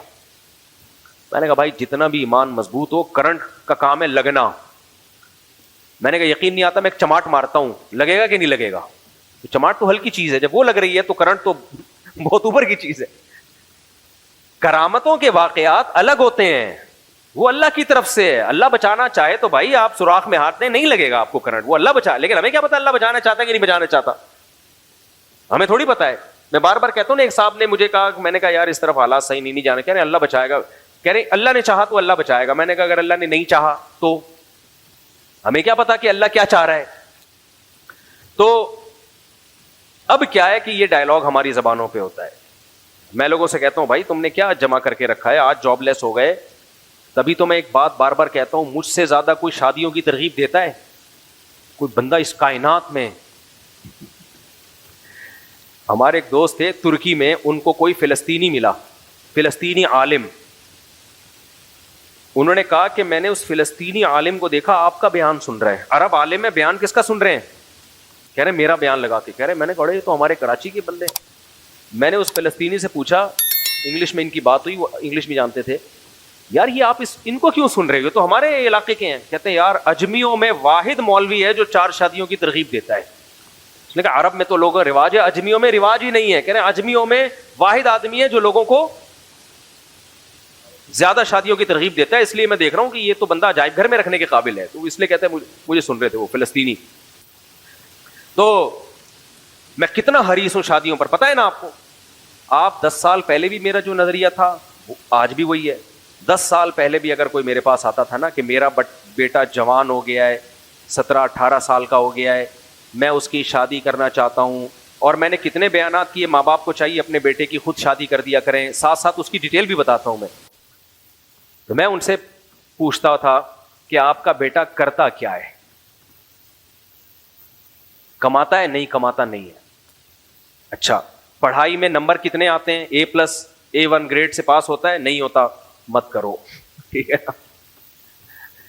ہمارے یہاں بھی دوست احباب ہیں, اپنے بیٹے کے بارے میں مجھ سے انہوں نے مشورے آ کے لیے کہ مفتی صاحب آپ شادیوں کی بڑی ترغیب دیتے ہیں, اور آپ کے بیانات سے متاثر ہو کر میں نے ارادہ کیا ہے اب میں بھی اپنے بیٹے کی شادی اپنے خرچے پہ اور اللہ توکل پہ کر رہا ہوں. یہ ان کا اسٹائل ہوتا تھا, آپ کے بیانات سے. میں نے کہا میرے بیانات سے متاثر ہو کر خود دوسری کر لیتے, تیسری کر لیتے, بچوں کی بھی کراتے, لیکن ان شرائط کے ساتھ جو شرطیں میں بیان کرتا ہوں وہ شرطیں آپ نے سنی ہیں. نہیں مفتی صاحب آپ تو کہتے ہیں جب نکاح کرو گے تو کون پیسہ دے گا, اللہ دے گا. میں نے کہا آپ نے آدھا بیان سنا ہے, آدھا نہیں سنا. کتنے میں آپ کو ثبوت کے طور پہ وہ لوگ دکھا سکتا ہوں. کہتے نہیں یار اب بچہ بڑا ہو گیا اب تو کرنی چاہیے. میں نے کہا بھائی دیکھو, یا تو پڑھائی کو فوکس کر رہا ہو, ذمہ داری پوری کر رہا ہو اپنی, میڈیکل کالج میں پڑھ رہا ہے, نمبر اچھے آ رہے ہیں, آپ کو پتا ہے یہ کل کما لے گا, آج نہیں کما رہا کل کما لے گا, آپ اپنے خرچے پہ کر دو اس کی شادی, کوئی بات نہیں. ایک بہو گھر میں آئے گی, 2 روٹی زیادہ پک جائے گی, اللہ آپ کے مال میں برکت دے گا اس سے. وہ بہو آپ کی بیٹی بھی ہوگی, اس کے بچے آپ کے پوتے کہلائیں گے, اور آپ کا خون ہے, آپ کی اولاد ہے. کر دو یار, ابھی وہ پڑھائی کر رہا ہے نا, نہیں کر سکتا. اب اس کی شادی کو 4 سال 8 سال 10 سال ڈیلے کرنا ظلم ہے اس کے ساتھ. باپ تو باپ ہوتا ہے نا, کیا خیال ہے بھائی؟ باپ کا تو مطلب یہی ہے کہ یار اس کی ذمہ داریاں اخلاقی, شرعی ذمہ داری نہیں ہے, بالغ ہونے کے بعد باپ کے ذمہ نہیں ہے, خوب سمجھ لو, اخلاقی ذمہ داری. شریعت میں تو ہر شخص اپنا خرچہ خود اٹھائے گا, شرعن واجب نہیں ہے باپ کے اوپر کہ وہ آپ کی شادی کرے, خوب سمجھ لو. اگر وہ نہیں کرتا کوئی قیامت میں اس سے سوال نہیں ہوگا, ہاں رکاوٹ نہ بنے بس وہ. لیکن اخلاقی طور پہ کیا ہے یار, جب ساری زندگی اس کو روٹی کھلائی, ساری زندگی اس کو ٹھکانہ دیا, تو ایک بیسک ضرورت ہے اس کی, وہ بھی کیا کرو, بولو نا, آپ کے فائدے کی بات کروں, پھوڑ دو مجھ سے کیا جا رہا ہے, یہ بھی ذمہ داری پوری کر دو یار. اور یہ فیملی پلاننگ والوں کے چکر میں نہیں پڑو کہ بچے ہوئیں گے کھائیں گے کہاں سے. اس میں توکل اللہ پہ واجب ہے, یہ وہ توکل ہے جو واجب ہے, سمجھ رہے ہو. لیکن وہ اپنی ذمہ داری پوری کرے. میڈیکل کالج میں پڑھ رہا ہے, انجینئرنگ یونیورسٹی میں پڑھ رہا ہے, آپ کو پتا ہے یار کل انجینئر بن جائے گا, کمائے گا, لیکن ٹائم پہ کالج جا رہا ہے, جو بھی کتابوں میں دلچسپی لے رہا ہے, ایسا نہیں ہے کہ وہاں جا کے جیسے ہوتے ہیں بہت سے ٹائم ویسٹ کر رہے ہوتے ہیں. یا تو پڑھائی کو فوکس, اگر پڑھ نہیں رہا تو کما کے کھلا رہا ہو, عملی طور پہ کما رہا ہو. پھر وہ یہ نہیں کہ بعد میں کما لوں گا شادی کے بعد, نہ ابھی لا کے میرے ہاتھ میں مہینے میں اتنے پیسے دے گا تو تیری شادی, اتنے جس سے ایک بیوی پل جائے. اس میں بھی لوگوں کا معیار بہت اونچا ہے. ایک آدمی کی 4 لاکھ کم وقت کی آمدن تھی, اس کے باپ کہہ رہا تھا جب تو اپنے پاؤں پہ کھڑا ہوگا تو تیری شادی کروں گا میں. مجھے کہہ رہا ہے میں 4 لاکھ کما رہا ہوں, میرے باپ, میں نے کہا کر لے شادی, بتا دے ہو گئی ہے. میں نے لوگوں کو مشورے دیے, میں نے کہا, کہتے ہیں نہیں بیٹا ابھی پڑھ تو رہا نہیں ہے, اسکول نہیں جاتا ٹائم پہ, کالج نہیں جاتا وغیرہ وغیرہ. میں نے کہا پھر کما کیا رہا ہے, کہہ رہے کما لے گا بعد میں. میں نے کہا عذاب جان بنے گا, یہ بتا رہا ہوں میں. یہ کیا بنے گا, عذاب جان. کہہ رہے اللہ پہ توکل. میں نے کہا یہ توکل جائز, بولو نہیں ہے, یہ توکل جائز نہیں ہے, آپ غلط توکل کر رہے ہیں. میں نے کہا جب فری پھوکٹ میں ایک موٹیویشن ہوتی ہے انسان کے پاس کہ یار میں نے شادی کرنی ہے, اچھی جگہ رشتہ مجھے جب ملے گا جب میں کچھ بن کے دکھاؤں گا. جب آپ نے کر دی شادی یہ موٹیویشن بھی ختم, اتنی عمر ہو گئی ابھی کچھ نہیں کر رہا, تو شادی ہوگی. میں نے کہا پھر پتہ ہے کیا کرے گا, یہ میرے بیان سن سن کے بچے اسپیڈ سے پیدا کرے گا, کیونکہ اس نے میرا بچوں والا بیان بھی سنا. ہر سال آپ کی گود میں ایک پوتا ڈالتا رہے گا آپ کے خرچے پہ, اور آپ ایسے دانت پیسو گے کیونکہ بہو بھی آپ کی ہوگی, آپ لے کر آئے ہوگے, آپ کی کا منہ دیکھ کے انہوں نے اپنی بیٹی دی ہوگی, اور اولاد بھی آپ کی, لاوارث بھی نہیں چھوڑ سکتے. تو آپ بولو گے یار, اور یہ صرف اسپیڈ کو فوکس کرے گا, کس کو, بچے پیدا کرنے کی اسپیڈ. اور 6 مہینے بعد یہ دوسری شادی کی باتیں بھی شروع کر دے گا. ابا ایک ہو گئی, اب ایک, ونس مور. جن لوگوں نے میری بات مانی سکون میں, نہیں مانی باس کہ نہیں بچے کے گناہ میں پڑنے کا خطرہ ہے. میں نے کہا میرے بھائی گناہ میں پڑنے کا خطرہ ہے تو یہ اس کی ذمہ داری ہے نا, کچھ کر کے دکھائے نا. گناہ میں پڑنے کے خطرے کی بیس پہ کسی اور کی بیٹی کو بھیٹ تھوڑی چڑھا سکتے ہیں. آپ کے گناہ میں پڑنے کا خطرہ ہے, کوئی نان نفقہ, کوئی ذمہ داری نہیں, اور آپ نے لڑکی والوں کو الو بنا کے لے آئے, آپ اس کا خرچہ پانی نہیں دے رہے. سسر آپ کا پوچھ رہا ہے کم بخت میری بیٹی کا خرچہ تو اٹھا, کہ خرچہ تو نہیں ہے, تو شادی کیوں کی, گناہ میں پڑنے کا خطرہ تھا مجھے خطرہ یہ تھا کہ کسی گناہ میں مبتلا, وہ کہے گا پھر تبلیغ میں وقت لگا لیتا کچھ اور, ہماری بیٹی کو کیوں, اس کا مستقبل تو نے کیوں بھیٹ چڑھا دیا. میں سمجھا پا رہا ہوں اپنی بات, نہیں آ رہی سمجھ. اتنے بیوقوف ہم ہیں نہیں جتنے لوگ ہمیں سمجھتے ہیں. تو وہ جو میرا بیان تھا نا میں اسی پہ قائم ہوں. تو ایسے موقع پہ میں کہتا ہوں ہاں ماں باپ ظلم یہ کر رہے ہوتے ہیں, بچہ میڈیکل کالج میں پڑھ رہا ہے, نمبر اچھے آ رہے ہیں, بھائی 4 سال لگیں گے اس کی تعلیم, اس وقت تک یہ بیچارہ بڈھا ہو جائے گا, ہاؤس جاب بھی ہے, پھر اس کے بعد اس کو اسپیشلائزیشن ہے, BCO, وہ تو 35-36 سال میں جا کے کیا ضرورت ہے اس تکلف کی یار. یہ تو انگریز کرتے ہیں پھر 50-50 سال میں جب فیوچر ان کا مستقبل ہوتا ہے. وہی بات ہے کہ جب دانت تھے تو بادام کھانے کے پیسے نہیں تھے, اب جب بادام کھانے کے پیسے آئے تو منہ میں چبانے کے دانت ہی نہیں ہے. تو اولاد میں جو ذمہ دار یا تو پڑھائی کو فوکس کر رہا ہو یا کما کے لا رہا ہو, پھر باپ کو چاہیے اس کی شادی کرے, وہ پھر اللہ پہ توکل کرے, اللہ پہ اعتماد کرے. ہمارے ایک دوست ہیں, ان کا بیٹا میڈیکل کالج میں پڑھ رہا تھا, انہوں نے شادی کر دی اس کی, اپنے خرچے پہ کی. کوئی بات نہیں یار, میرا بچہ ہے, برائی سے بچے گا, پڑھائی کو فوکس کرے گا, آج نہیں 6-8 سال کے بعد کمائی لے گا نا, تو جہاں اتنا کھلایا اور کھلا لو, ایک بہو آئے گی 2 روٹی زیادہ کھا لے گی. اس میں بھی لوگ کنجوسی کرتے ہیں, پھر مجھے بہت برا لگتا ہے. یہ کنجوسی اچھی نہیں لگتی. ہم نے رکشے ٹیکسی والوں کو دیکھا اپنے بیٹوں کی شادیاں کر دیتے ہیں, وہ توکل کر رہے ہوتے ہیں, اور ڈیفنس کے لفٹن والے 1000 گز والے کمبخت توکل نہیں کر رہے ہوتے. اس کا نقصان یہ ہوتا ہے کہ 1000 گز کے بنگلے افراد سے خالی, نہ بیٹے نہ پوتے نہ بہویں, کچھ بھی نہیں, کیونکہ بڈھوں کی تو شادی کر رہے ہوتے ہیں. جب بیٹے بڑے ہو جاتے ہیں تو خود مرنے کے قریب ہوتے ہیں, پھر پوتا آتا ہے دنیا میں ان کا. کیا فائدہ ایسے دادے کا جو 70 سال کی عمر میں ایک پوتا دیکھے. ہم تو دیکھو ابھی آپ کے سامنے جوان ہیں اور اپنے نواسوں میں گھوم رہے ہوتے ہیں, الحمدللہ. سمجھ میں آ رہی ہے بات؟ بچوں کی رونقیں الگ ہیں, نواسوں کی مجھے نانا نانا کہہ رہے ہوتے ہیں. ہاں مزہ آتا ہے. دادا کی ابھی تک رپورٹ آئی نہیں ہے, ورنہ دادا کہہ رہے ہوتے ہیں اور زیادہ مزہ آتا. یہی تو ہے یار, آدمی جوانی میں جو ہے ابھی جو پراٹھے کھانے کی عمر ہے اس میں انسان جو ہے بچوں کی خوشیوں کو انجوائے کرے. تو جلدی سے میں مضمون سمیٹتا ہوں.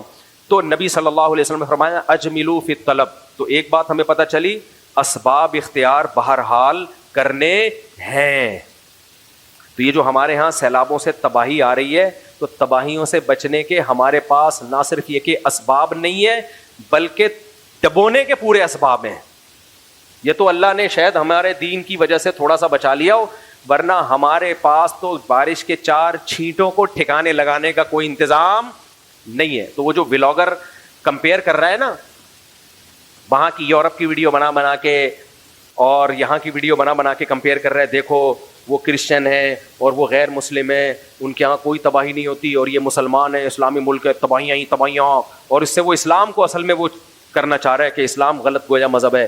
بھائی اسلام تو نبی نے تو بڑا بہترین پرنسپل ایک بیان کیا ہے, اجملوا فی الطلب, اسباب اختیار کرو. تو پانی, وہ کتنا ہمارے پاس ایک عظیم اسکالر ہیں جن کا یہ ہے کہ بارش آتا ہے تو پانی آتا ہے. یہی ہے نا, یہ کچھ اور ملفوظ ہے. ہمارے پاس تو ایسے ایسے لوگ ہیں جنہوں نے ہم پہ پہلے بتا کے چلے نہیں گئے, ابھی ہیں وہ, اور جائیں گے بھی نہیں, اللہ لمبی عمر دے. تو میرے نا سافٹ ویئر اپڈیٹ ہو جائے نا, تو انہوں نے ہمیں پہلے بتا دیا تھا چند سال پہلے کہ بارش آتا ہے تو پانی آتا ہے, اور بارش جب زیادہ آتا ہے تو پانی زیادہ آتا ہے. یہ ایک فیکٹ ہے, اور یہ سائنس سے ثابت شدہ ایک فیکٹ ہے. تو اس فیکٹ کے حساب سے جب بارش سندھ میں سیلاب آیا, اس کے بعد ہمیں سنبھل جانا چاہیے تھا ہمارے حکمرانوں کو. بھائی ایک دفعہ اتنی تباہی ہوئی ہے, لوگ کیسے گڑ گڑا رہے تھے کہ اللہ بچا لے, اللہ بچا لے. اللہ نے نہیں بچایا. اللہ بتانا چاہ رہا تھا کہ جن لوگوں کو تم نے مسلط کیا ہوا ہے نا اپنے اوپر, ان کو اب تو دباؤ ڈالو, اب تو باہر نکلو. ان کو بولو بھائی ایک دفعہ سندھ سیلاب میں ڈوب گیا ہے, اب تو ڈیم بناؤ, اب تو اس کو اسٹور کرنے کا انتظام کرو. کوئی سندھ میں دھرنا ہوا اس کے بعد ہے بھائی؟ 2-2.5 سال پرانی بات ہے نا. میں تو خود گیا تھا اس سیلاب میں مدد کے لیے. کتنی تباہی ہوئی. کیا قوم سڑکوں پہ نکلی؟ کیا قوم نے حکمرانوں پہ دباؤ ڈالا کہ اگر دوبارہ ایسا سیلاب آیا نا تمہاری بوٹیاں نوچ کے کھائیں گے؟ کوئی نکلی قوم؟ چپ کیوں بیٹھے ہو بھائی؟ کچھ بھی نہیں. دوبارہ سندھ کے لوگ انتظار کر رہے ہیں. کراچی میں سیلاب آتا ہے اور گاڑیاں الٹی بہتی ہیں, بیڑا غرق ہو جاتا ہے کراچی میں جب بارشیں ہوتی ہیں. تو کراچی کی عوام نکلی روڈوں پہ, حکمرانوں کے باہر جا کے دھرنے مارے کہ دوبارہ اگر کراچی میں بارش ہوئی اور سسٹم حکومت نے نہ کیا تو ایسی کی تیسی کر دیں گے ہم تمہاری. کوئی ہوا ایسے؟ کچھ بھی نہیں ہوا. تو ہم اسباب اختیار کر رہے ہیں, بولتے کیوں نہیں؟ تو بھائی تہجد پڑھتے رہو, آپ صبح و شام کی تسبیحات پابندی سے پڑھو, آپ بغلے وغلے بھی پابندی سے صاف کیا کرو, نیٹ کلین رہا کرو. جب بارش آئے گی تو تباہی آئے گی, ہمارا مقدر ہے. اور یاد رکھو اللہ کا اصول ہے, فطرت کبھی چینج نہیں ہوتی, نیچر کبھی چینج نہیں ہوتی. نشیبی جگہ پہ پانی کھڑا ہوگا. کوئی تہجد گزار اگر نشیبی جگہ پہ جا کے گھر بنا لے کہ میں اللہ کا ولی ہوں, یہاں پانی نہیں آئے گا, تو پانی نشیبی جگہ پہ جائے گا. شرابی اگر پہاڑی پہ گھر بنائے گا وہ بچ جائے گا, جو نیچے گھر بنائے گا وہ ڈوب جائے گا. یہ اسلام کا غلط استعمال کر رہا ہے. بھائی اللہ نے کہا اسباب اختیار کرو, تو آپ نیچے گھر کیوں بنا رہے ہو؟ بارش آئے گی تو ڈوبو گے آپ. تو یہ جو ہمارے ہاں تباہیاں آ رہی ہیں نا, یہ اسلام پہ ادھورا عمل کرنے کی وجہ سے آ رہی ہیں. ہم نے اسلام کے عبادت والے پہلو کو تو لیا ہے, اور جو ہمیں اسلام نے اسباب اختیار کرنے کا حکم دیا اس پہلو کو ہم نے نہیں لیا. ایک بات یہ میں ایک مثال دیتا ہوں. میں جو یہ 4 شادیاں چیختا چلاتا رہتا ہوں نا, میری بڑی بحثیں ہوتی تھیں. علماء کہتے تھے آج کل لوگوں کے پاس مصروفیت بہت زیادہ ہے, پیسہ بھی نہیں ہے, غربت, مہنگائی وغیرہ وغیرہ. میں ان سے ایک بات کہتا تھا, اگر اللہ ان چیزوں سے متاثر ہو کر لڑکیاں پیدا کرنا کم کر دینا تو پھر یہ بات معقول ہے. لڑکیاں تو اسی حساب سے پیدا ہو رہی ہیں جیسے پہلے پیدا ہوتی تھی. تو ان لڑکیوں کو ٹھکانے تو لگانا ہے نا. یا تو ہو نا ہم مصروف بہت ہیں, غربت مہنگائی بہت ہے, تو خواتین کا گروتھ ریشو اللہ کم کر دے کہ آج مردوں کے پاس شادیوں کے ٹائم نہیں ہے تو لڑکیاں کم پیدا کرو. بھائی فطرت متاثر نہیں ہوتی ان سب باتوں سے. لڑکیاں کا ریشو اسی حساب سے پیدا ہوں گی جیسے ہمیشہ پیدا ہوتی چلی آ رہی ہیں, اور اس کے لیے اللہ نے ایک نظام بنایا ہے کہ مرد زیادہ شادیاں کریں. تو اگر مرد کسی بھی وجہ سے زیادہ شادیاں چھوڑ دیں تو اللہ اگر لڑکیاں پیدا کرنا کم کر دے تو پھر تو ٹھیک ہے, اللہ تو کم نہیں کر رہا بلکہ ان کا گروتھ ریشو تو بڑھتا چلا جا رہا ہے, رپورٹ ہی ہے. اور قرب قیامت میں تو بہت عورتیں ہوں گی. تو اس کا مطلب کوئی اور حل تلاش کرو, آپ نکاح سے باز نہیں آ سکتے آپ. ایک آدمی غریب ہے, اس کے پاس پہاڑی پہ گھر بنانے کے پیسے نہیں ہیں, وہ نالے کے اندر گھر بناتا ہے, وہ جگہ سستی مل رہی ہے. لوگ اس کو آ کے کہیں گے کہ یار جب بارش آئی نا تیرا یہ سارا مکان بہہ جائے گا. وہ کہے گا غریب آدمی اوپر بنا نہیں سکتا, مجبوراً نیچے بنا رہا ہوں. تو مان لو گے آپ اس کی دلیل؟ آپ بولو گے بھائی روڈ پہ سو جا, فٹ پاتھ پہ سو جا. غربت کا بہانہ بنا کے نالے کے اندر گھر بنانے کی تجھے اجازت نہیں ہے. فطرت سے کوئی جو بھی لڑے گا یاد رکھو جیتے گی کون؟ بولو فطرت. میں اس کی ایک مثال دیتا ہوں, پہلے بھی کئی دفعہ دے چکا ہوں لیکن آج کے بیان کے مناسبت سے وہ مثال آنا ضروری ہے. دیکھو مجھے ایک بات بتاؤ, ایک آدمی ایک دیوار پہ چل رہا ہے, فنٹر بننے کی کوشش کر رہا ہے, پتلی سی دیوار ہے, نیچے آگ جل رہی ہے. ٹک ٹاکر یہ حرکتیں کرتے ہیں اور بہت سے الحمدللہ اس دار فانی سے کوچ کر چکے ہیں ایسی حرکتوں میں. پہلے بہت ہوتے تھے تیز رفتار گاڑی چلاتے ہوئے کیمرے سے نا یوں بنا رہے گھس گئے کسی ٹرک میں, اس کے بعد پتہ نہیں اللہ مغفرت فرمائے بہرحال ایمان پہ جس کی بھی موت ہوئی ہے, لیکن خودکشی تو ہو گئی نا ایک طرح کی.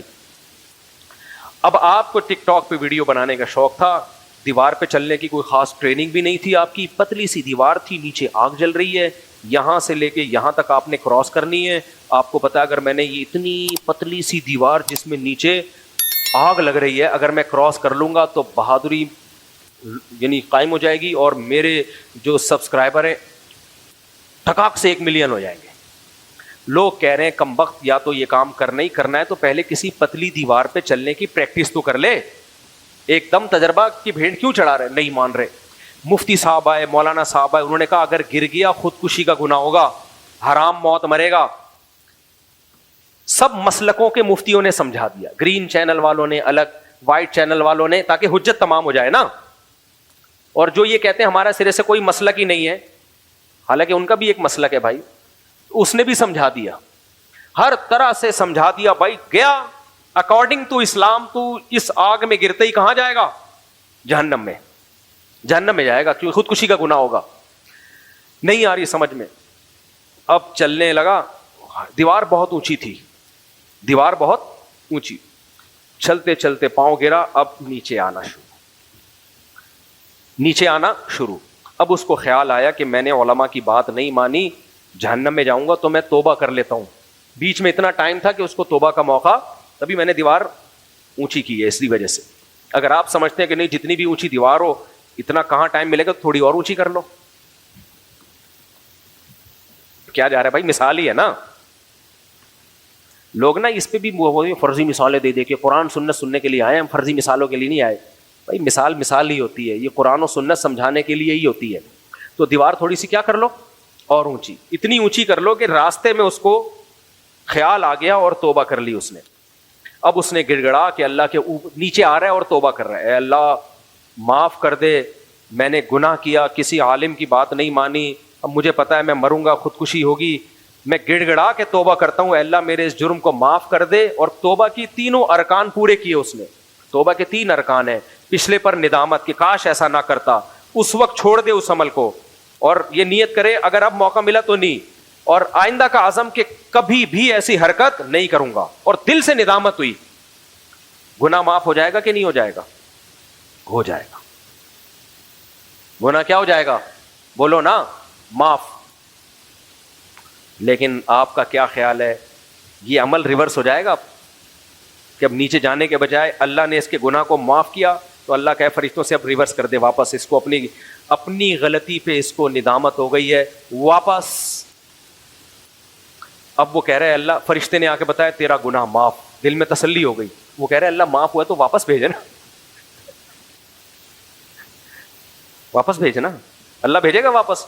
کوئی کروڑوں میں کوئی ایک کرامت ہو جائے تو ایک الگ بات ہے, نارملی ایسا نہیں ہو, نیچے جائے گا. اسی کو مولانا ابو الحسن علی ندوی نے لکھا ہے شریعت معاف کر دیتی ہے, فطرت معاف نہیں کرتی. شریعت کے خلاف چلو گے تلافی ہو سکتی ہے, فطرت کے خلاف چلو گے تلافی کا دروازہ بند. ہم شریعت کے خلاف تو چلتے ہی ہیں مسلمان, فطرت کے خلاف بھی چلتے ہیں.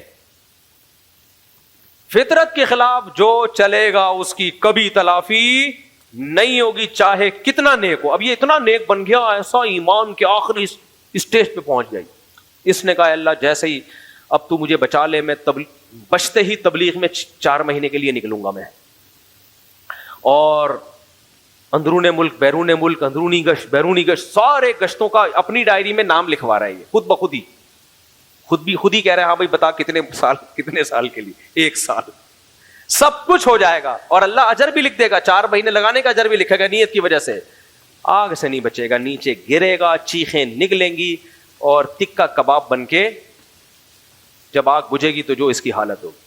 اس سے کیا پتہ چلتا ہے بھائی, شریعت معاف کر دیتی ہے, فطرت معاف نہیں کرتی. اب سمجھ میں آیا 1 سال کا بچانا کیوں ضروری ہے.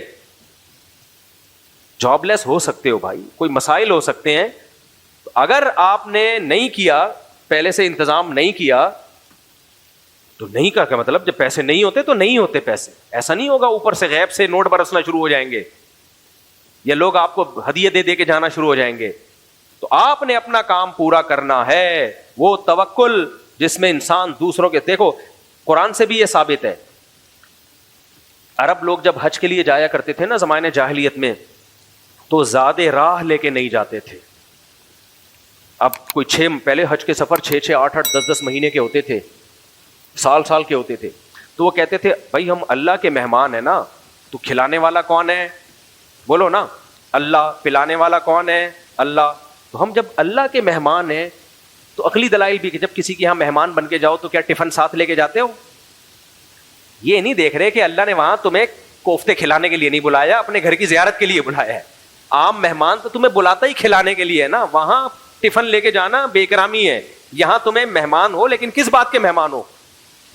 اللہ تمہیں پکوڑے سموسے کھلانے کے لیے تھوڑی بلا رہے وہاں پہ, اللہ کہہ رہے حج کے لیے میرے گھر کا طواف کرو. لیکن وہ اپنی لاجک بنائی ہوئی تھی انہوں نے کہ جی ہم اللہ کے گھر جا رہے ہیں, اس موقع پہ بھی اگر اللہ پہ ہم اعتماد اور توکل نہ کریں تو پھر کیا مطلب ہوا. تو جو پیسے لے کے جاتا, ٹفن لے کے جاتا, بہت برا سمجھا جاتا, ابے اس کو دیکھ اللہ پہ توکل نہیں ہے, اللہ پہ اعتماد نہیں ہے. تو جب اسلام دنیا میں, اچھا پھر کرتے کیا تھے, کچھ تو ہے ہی نہیں. پھر کبھی اس کی جیب پہ نظر رکھ رہے ہیں, شاید یہ حاجی جیب سے کچھ نکالے گا تو شاید 2 4 کھجوریں مجھے بھی دے دئیے. اگر کسی کو دے دی نا تو کیا کنڈیشن ہوتی ہوگی, دیکھا اللہ پہ توکل کا نتیجہ دیکھا, غیب سے کھجوریں آئی ہیں, غیب سے, صحیح ہے نا. تو جس کو آ جاتی تھی, عرب میں سخاوت تو تھی, وہ تو کہتا اللہ پہ توکل, اور جس کو نہیں آتی وہ کہتا ہوگا اللہ پہ توکل کامل نہیں ہے. پھر وہ وہاں جا کے بھیک مانگتا تھا کہ بھائی صاحب کو 50 روپے مل جائیں گے, 2 وقت کا کھانا نہیں کھایا, طواف ہی نہیں ہو رہا بھائی صاحب. پھر دوسروں کی جیبوں پہ نظر, خوش آمدیں, یہ سب چیزیں. تو قرآن کے الفاظ کتنے خاندانی ہیں. جب اسلام آیا, حج کا حکم آیا, اللہ نے فرمایا وَتَزَوَّدُوا, حج پہ جاتے وقت زیادہ راہ لیا کرو. آنے جانے کا پورا انتظام حضرات فقہا نے کیسا ایکسپلین کیا, فرمایا حج پہ جانے کے لیے ضروری ہے آنے جانے کا خرچہ, وہاں رہنے کا خرچہ, کھانے کا خرچہ, اور اس دوران گھر میں کیا چھوڑ کے جا رہا ہے, گھر والوں کو کہاں سے کھلائے گا, اس کا بھی خرچہ ارینج کر کے جائے گا. یہ اگر نہیں کر سکتا تو اس پہ حج فرض نہیں ہے, بلکہ اس کے لیے حج پہ جانا جائز نہیں ہے. 2 مہینے کے لیے جا رہا ہے, 1 سال کے لیے جا رہا ہے, پیچھے گھر والوں کو کیا دے کے جا رہا ہے, ان کو بھی سکھایا اللہ میں اللہ کے لیے جا رہا ہوں, تو نہ ان کا بھی انتظام کر کے جائے گا. میں سمجھا پا رہا ہوں اپنی بات. ہاں اب مادہ پرست میں اور پھر مسلمان میں کیا فرق ہو گیا. مادہ پرست بھی اسباب اختیار کرتا ہے, مسلمان بھی اسباب اختیار کرتا ہے, تو پھر توکل کہاں گیا. توکل کا مطلب کیا ہوا, تو وہ حدیث میں ہے اجملو, اعتدال. اسباب میں کیا کرنا ہے, اعتدال. وتوکلوا علیہ, اعتدال کا مطلب کیا ہے. تبھی میں کہتا ہوں 1 سال کا جمع کرو, حالانکہ امکان تو یہ بھی ہے کہ ہو سکتا ہے 1 سال میں بھی جاب نہ ملے. کیا خیال ہے بھائی, امکان ہے کہ نہیں ہے. مجھے نہیں لگ رہا آپ لوگ کو کچھ سمجھ میں آیا. ایسے ڈھیلے ڈھیلے ڈھیلے بالکل پتہ نہیں جیسے کیا نیند نہیں ہوتی, یا کوئی لیمبو پانی پی کے آیا کرو جو میں نے طریقہ بتایا نا, 1 گھنٹہ لیمن کو پانی میں ڈال کے رکھو اور تھوڑا شہد ملاؤ, بیان میں آنے سے پہلے وہ پی جایا کرو اپنے خرچے پہ, تو دیکھو ایکٹیو ہو جاؤ گے آپ. اچھا خیر, تو دوسری چیز کیا سکھائی؟ اعتدال, بیلنس. ہوس نہیں کرنی, ہوس نہیں. ایک آدمی جو کماتا ہی نہیں ہے اور ایک آدمی کمانے پہ آیا تو گدھا بنا ہوا ہے, نائٹ ڈیوٹی, دن میں بھی جا رہا ہے, نہ بچوں کو ٹائم, نہ صحت کو ٹائم. ہمارے بھائی اسٹاک ایکسچینج میں ہوتے تھے, وہ بتاتے تھے اسٹاک ایکسچینج میں جو بروکر ایجنٹ تھے نا, کہتے میں نے اپنی آنکھوں سے پاگل ہوتے ہوئے دیکھا ہے ان کو, کروڑوں کروڑوں روپے کے بزنس ہو رہے ہیں ہر وقت کہہ رہے سوتے سوتے ان کی کمپلین آتی تھی راتوں کو خواب میں, کروڑوں روپے کا شیئر ادھر کر دو, اتنے روپے کا شیئر ادھر کر دو, اتنے اس کو, یہ کمپنی بیٹھ رہی ہے, یہ کمپنی اٹھ رہی ہے. سوتے ہوئے میں چیخ مار کے جاگ جاتے تھے وہ ہر وقت. کیا کر رہے ہیں؟ کیونکہ انہوں نے موٹیویشنل اسپیکر کو سنا ہوا ہے, اسٹرگل اینڈ ہارڈ ورکنگ. بڑے بڑے نامور لوگوں کے نام آتے ہیں, وہ اتنے عظیم لوگ محنت سے ہی بنے ہیں بھائی. او بھائی یہ گدھا ہے, گدھا پن ہے, یہ ہوس ہے, کیڑے کھائیں گے بھائی. اتنا کما کے کیا کرو گے کہ اپنا سکون برباد کر دو؟ حرام کی طرف مت جاؤ. اعتدال سے, ایکسرسائز کا ٹائم بھی ہو, بچوں کے لیے ٹائم بھی ہو, اور کھیل کود کا ٹائم بھی ہو. دوسری شادی بھی, استغفر اللہ, خواتین بہت غصے ہو جاتی ہے, پہلی شادی بھی کرنی ہے, اس کے لیے رشتہ بھی تلاش کرنا ہے. ہمارے کچھ دوست ایسے ہر وقت کتابوں میں مشغول ہیں, آپ جانتے ہیں کہ ان کی بات کر رہا ہوں, ہر وقت کتاب لے کے بیٹھے. ان کو شوق ہے 4 شادیوں کا, ایک تو ہو گئی ان کی. ایک دن مجھے کہتے ہیں یار تمہیں پتہ نہیں کیسے رشتے مل گئے, ہمیں تو کوئی رشتہ ہی نہیں ملتا. میں نے کہا جب سے میں نے دیکھا آپ یہ ٹیڑھی کمر کر کے نا کتاب, سارا دن تو یہ رہتے ہو, اور میں نے کہا اور لیٹتے جا رہے ہو جیسے جیسے عمر. میں نے کہا یہ تھوڑی کہ لوگ آپ کو کتاب دیکھ کے آئیں گے کہ جی خود آپ کی پیشکش کریں گے, تو ڈھیڑ بننا پڑتا ہے, تو چلو پھرو ہلو جلو, تو اور ٹینشن میں بھی جا رہے ہوتے ہیں, ہو ہی نہیں رہی. کام کیے بغیر کیسے ہوگا بھائی؟ تو حدیث میں کیسی پیاری بات, اجملوا فی الطلب, اعتدال. تبھی میں نے کہا 1 سال بس, ورنہ زیادہ کی کوئی انتہا ہے ہی نہیں. آپ دیکھ لو ہندوؤں کے سونے کے مٹکے نکلتے ہیں نا, 100 سال کا جمع کیا ہوتا ہے انہوں نے گولڈ, پھر زمین میں دفن کر دیتے ہیں, آج بھی نکلتے ہیں. یہ ہندو, مسلمانوں کے ایسا کوئی مٹکا نہیں نکلتا, ہندوؤں کے بہت سارے نکلتے ہیں. مسلمان کیا کرتے تھے, ابے زندگی اتنی رہ گئی ہے, کھاؤ پیو, کچھ بچوں کے لیے بنانا ہے بناؤ, مر جاؤ یار بس ختم, اللہ ان کو کھلائے گا, کچھ جمع کر لو, کچھ اللہ پہ توکل. اب توکل ختم ہو گیا, پھر بے اعتدالی. سونا, اب آپ نے 1 سال کا جمع کر دیا سونا, نہیں آپ جمع کرتے جا رہے ہو مٹکے بھر بھر کے, پھر ہر وقت فکر کہ یار یہ آپ بڈھے ہو گئے, پاؤں قبر میں لٹک رہے ہیں اور مر جاتے ہیں, وہ استعمال نہیں ہوتا. بحریہ ٹاؤن میں پلاٹ لے لے کے ڈالے جا رہے ہیں, بس کرے یار, کوئی لمٹ تو بنانا ہے یار, تو بیٹھ کے نہیں, کوئی لمٹ نہیں ہے. یہ بے اعتدالی ہے. یہ کیا ہے؟ تو نہ ایسا توکل کرنا ہے کہ جمع ہی نہیں کرنا, نہ ایسا بے اعتدالی کہ جمع کر کر کے گنتے رہنا ہے.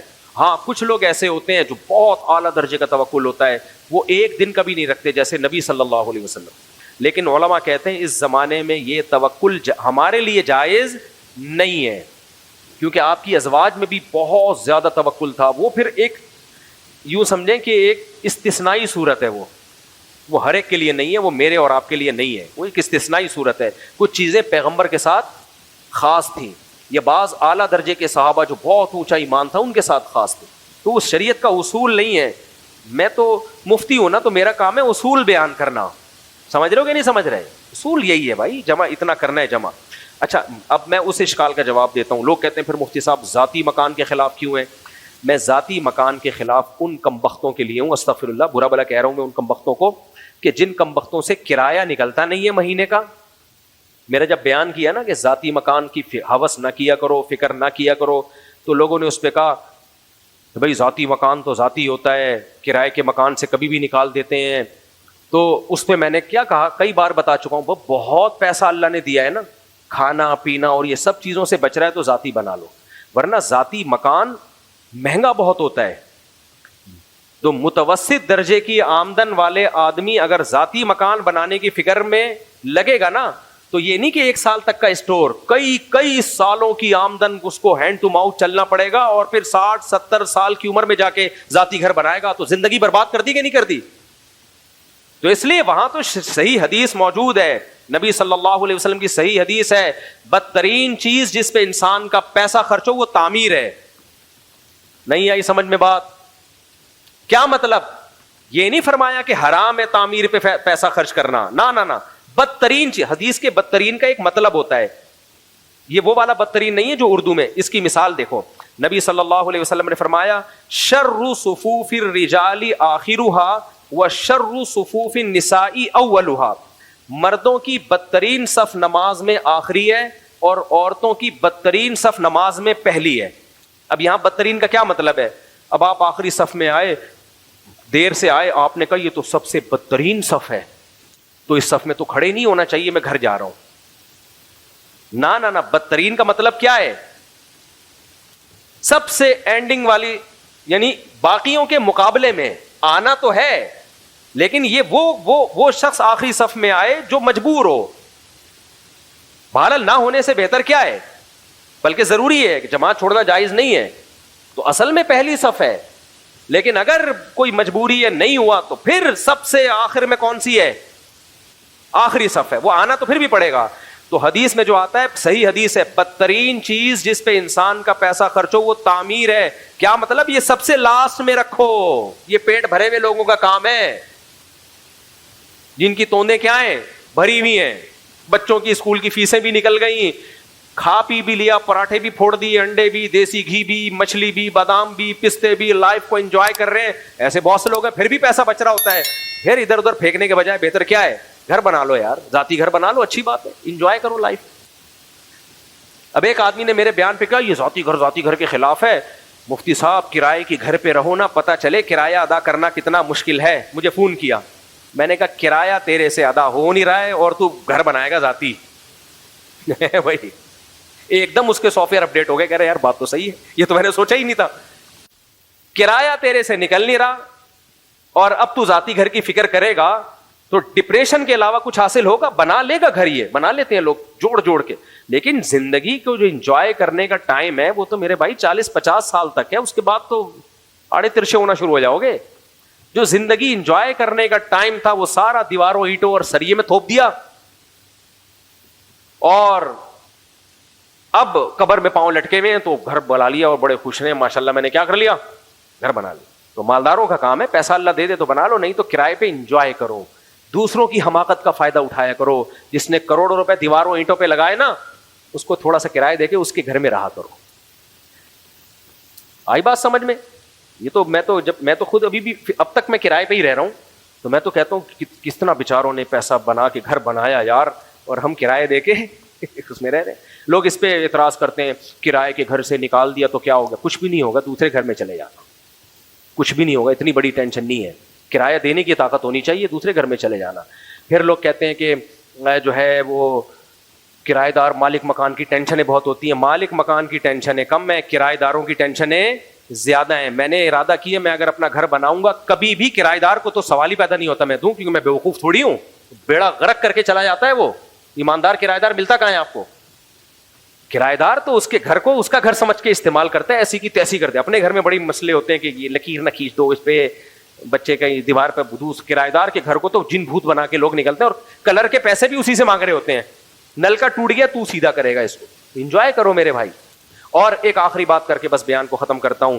لوگ کہتے ہیں اپنے بچوں کے لیے ہم نے گھر بنانا ہے. میں نے آپ کو بتایا کہ بہت پیسہ ہے تو بناؤ بچوں کے لیے بھی. تو اس میں اب لوگ کہتے ہیں نہیں بچے رول جائیں گے. بچہ 2 ہاتھ 2 پاؤں لے کے پیدا ہوا ہے, یہاں اللہ پہ توکل کرنا پڑے گا. اگر آپ کی زیادہ گنجائش نہیں ہے تو بچوں کی فکر مت کرو. مجھے یاد ہے 10-15 سال پہلے ایک صاحب نے مجھے کہا, میری محدود آمدن تھی, میں نے تو کبھی زندگی میں سوچا بھی نہیں تھا کہ میں گھر بناؤں گا. تو کسی نے کہا آپ کے اتنے بچے ہیں وہ تو رل جائیں گے.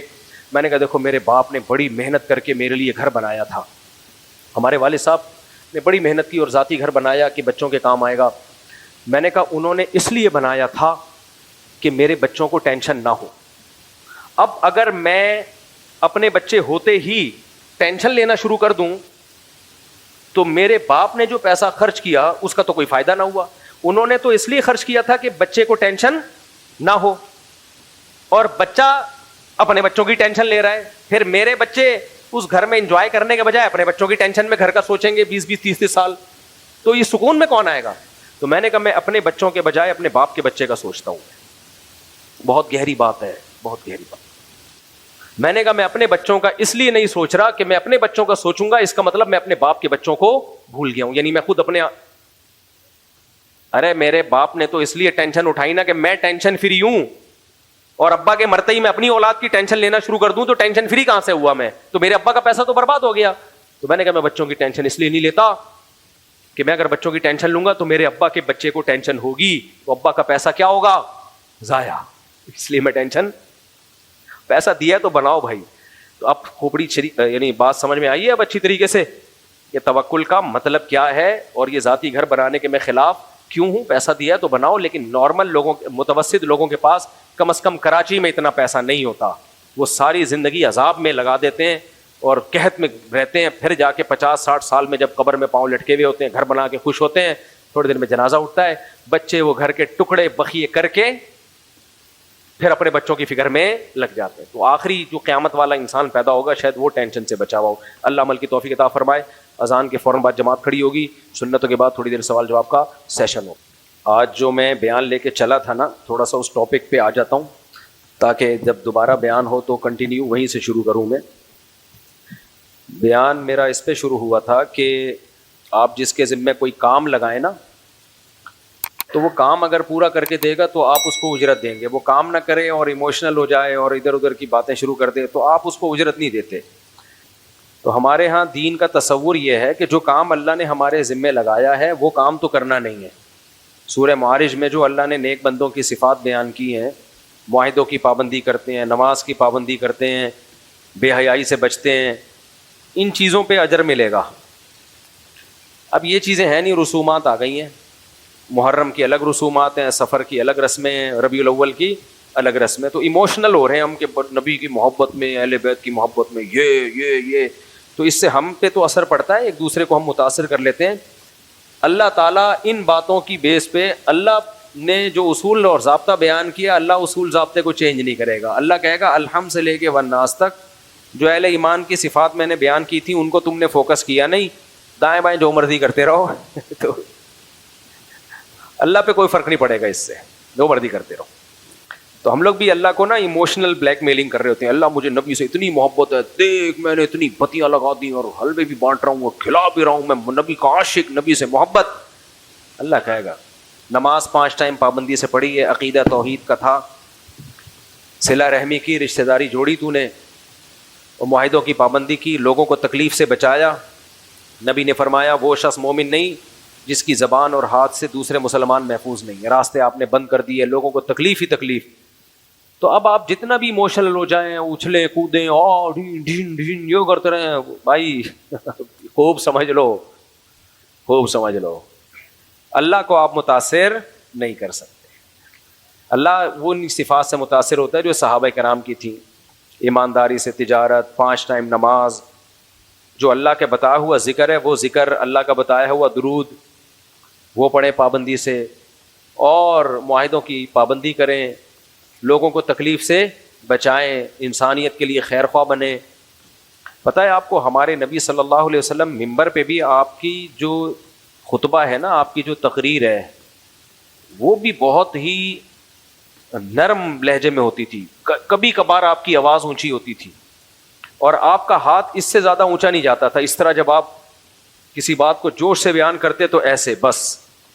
آج ہماری تقریریں دیکھ لو, ایک دوسرے کے خلاف فتوی بازی, غصے میں جھاگ نکل رہا ہوتا ہے, وہ بھی ویسا, وہ ایسا, وہ ایسا. لوگ مسجدوں میں بجائے اخلاق سیکھنے کے بد اخلاقی سیکھ کے جاتے ہیں. تو اس لیے بھائی اللہ کا دین جو ہے نا وہ اللہ نے بتا دیا یہ ہے, اس سے دائیں بائیں چلو گے تو تمہارا اپنا مسئلہ ہے. اپنے ضمیر کو مطمئن کرو گے. پھر کیسی کیسی گالیاں ہیں, سوائے ابلیس کے جہاں میں سبھی تو خوشیاں منا رہے ہیں. یعنی جو ربیع الاول نہیں منا رہے سارے ابلیس ہو گئے یار. کسی مسلمان کو ابلیس کہنا, شیطان کہنا, یہ اللہ رسول کی تعلیمات ہیں. یہ ظرف ہونا چاہیے مسلمان کا.